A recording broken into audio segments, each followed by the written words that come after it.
भगवान लिखता है, मीठा हस्ती अपनी इश्क को पहचान लिखता है। हम तलवारों के बेटे उन मस्तानों की टोलियां जो बहा खून सरहद पर हिंदुस्तान लिखते हैं, जो बहा खून सरहद पर हिंदुस्तान लिखते हैं।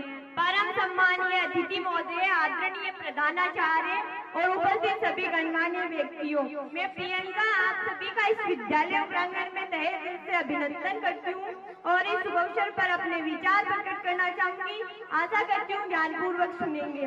जब यूरोप भविष्य की गर्भ में छिपा था, तब भारत नवाचारों के उदाहरण पेश कर रहा था और आज हमने उसी भारत को 3 तराजू में तोल कर रख दिया है। पहला, जो हमारे सपनों का भारत, दूसरा भारत की जो वास्तविक स्थिति है, और तीसरा जो हमने अपने स्वार्थ के लिए इस भारत का महिमा मंडन कर दिया है और राष्ट्रवाद और राष्ट्र प्रेम जैसे शब्दों में उलझा कर रख दिया है। राष्ट्रवाद को तो हम तोप लाकर बड़ी सी पेड़ निकालकर झंडा फहराकर साबित कर देते हैं, लेकिन जब बात राष्ट्र प्रेम की हो तो नीति, नियम, नैतिकता जैसे मूल्यों की धज्जियां उड़ाते लोग नजर आते हैं। सत्य, अहिंसा, श्रद्धा, शांति जैसे मूल्यों को घोड़े के भाव बेचते लोग नजर आते हैं। तो हमारा राष्ट्र विकास तो देश प्रेम है क्या? देश प्रेम रोटी है, कपड़ा है, मकान है, एक नन्हे से परिंदे का बड़ा सा आसमान है। देश प्रेम शिक्षा और ज्ञान के बीच समझा जाने वाला अंतर है तो कहीं आकाश है। चाहे हमारे देश की मूर्तियां आसमान को छूने लगे, जब तक एक गरीब बच्चा रेत खाकर पेट करता रहेगा, एक गरीब किसान गरीबी से तंग आकर मौसमी मार झेलकर आत्महत्या करता रहेगा, तब तक हमारा राष्ट्र विकास संभव नहीं है।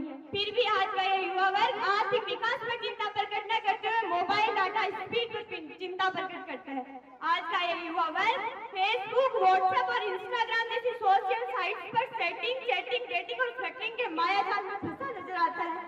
और तकलीफ तो तब होती है जब आज का ये युवा वर्ग पबजी में डूबा और शराब की लत में भीगा नजर आता है। पबजी में डूबा और शराब की लत में भीगा नजर आता है। बात शिक्षा और चिकित्सा के क्षेत्र में करें तो जब तक एक शिक्षक बिना पैसे कमाने के उद्देश्य से बच्चों को पढ़ाएगा, शिक्षा के व्यवसायीकरण को रोका जाएगा, तब तक हमारा राष्ट्रीय विकास संभव है।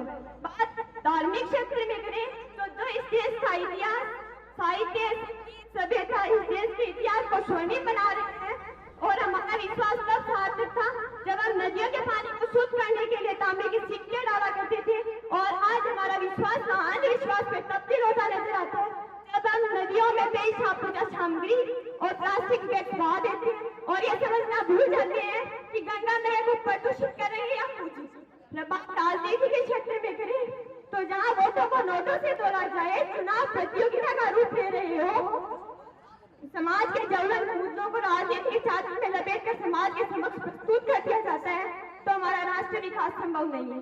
बात नारी सशक्तिकरण की करें तो जहाँ नारियों को देवियों के समान पूजे जाने की बात की जाती है, वहीं दूसरी तरफ समाज के दो भाइयों की लड़ाई में गालियां माँ और बहन के नाम से दी जाती है। नारी सशक्तिकरण के लिए मैं कहना चाहूंगी, जो नारी बेलन चला सकती है वो बेशक कलम भी चला सकती है और सशक्त सरकार भी। बात कृषि क्षेत्र में करें तो जहाँ आज तंबाकू और शराब बेचने वाला व्यक्ति अमीर है और अन्न उपजाने वाला व्यक्ति अनग्न फकीर। हम शहर से सुकून के लिए गांव ढूंढते हैं, हम शहर से सुकून के लिए गांव ढूंढते हैं।